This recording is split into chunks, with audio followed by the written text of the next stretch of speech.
Out in San Diego's backcountry, one of the county's biggest renewable energy projects is at the center of a new lawsuit. The project would bring 60 wind turbines to the Campo Indian Reservation.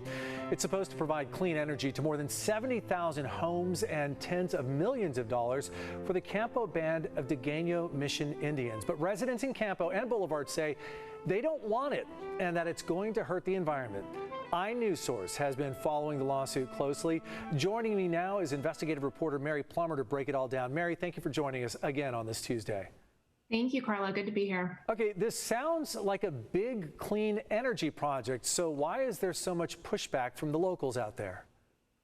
Well, this is a project that would add more wind turbines to an area that already has them. We are talking about the southeast corner of San Diego County, and some residents say there are lots of reasons not to go forward with the project. They are concerned about noise issues, about sinking property values.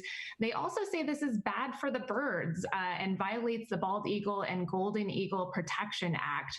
Right now, there are 2 lawsuits underway to try and stop more wind turbines from being added. The latest was filed last month. Both allege environmental violations. That's a lot of grievances aimed at this. It sounds like they're pretty upset, but what about others? Are there local supporters of the project, people who welcome it in their backyard? Yes, I should say the Campo tribe chairman told our reporter Camille Von Canel that he believes the wind turbines will add value to the community. This is a project that tribal leadership really wants to see go through despite opposition. In addition to the neighbors that we just mentioned, about 20% of the tribe has signed a petition against the wind project. So there is some tribal debate about this as well. Also, I should mention that the wind turbine project did receive unanimous support from the San Diego County Board of Supervisors. Supervisor Nathan Fletcher, a Democrat, has praised it for helping to achieve the state's renewable energy goals.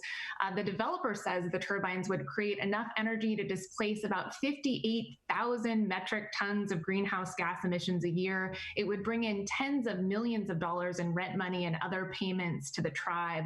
That money can go toward things like internet access, like healthcare, housing for people living in the backcountry. With that kind of support and those kinds of benefits that they can present, can the local residents who are opposed to this really stop it?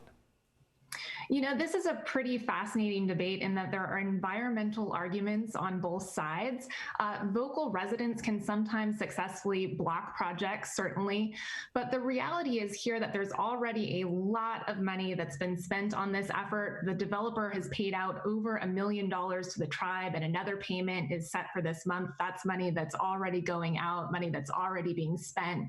It will be a while before a final decision is made. The latest lawsuit is filed. The latest lawsuit that's been filed, I should say, is set to be heard by the San Diego Superior Court on December 10th, and the turbines have to get final approval from the Federal Aviation Administration. So still a few hurdles left to go before we learn exactly how this is going to play out. Still work to be done.